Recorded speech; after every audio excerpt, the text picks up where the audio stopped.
22 જાન્યુઆરીએ રામ મંદિરની પ્રાણ પ્રતિષ્ઠા મહોત્સવ રાખવામાં આવ્યો છે, જેનો ઉત્સાહ દેશભરમાં જોવા મળ્યો.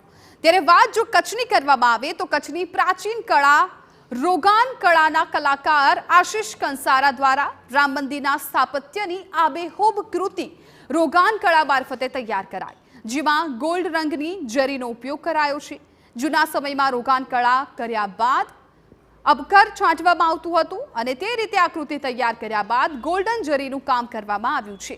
આકૃતિની ખાસ વિશેષતા એ છે કે તે વર્ષો સુધી અકબંધ રહે છે.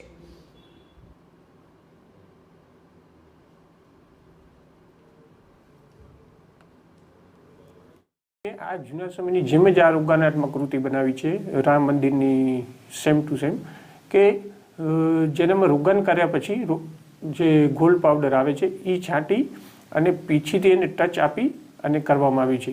અને આ રોગાનની વિશેષતા એ છે કે એની ચમક ઘણા સમય સુધી બરકરાર રહે છે અને એક આકર્ષક લાગે છે.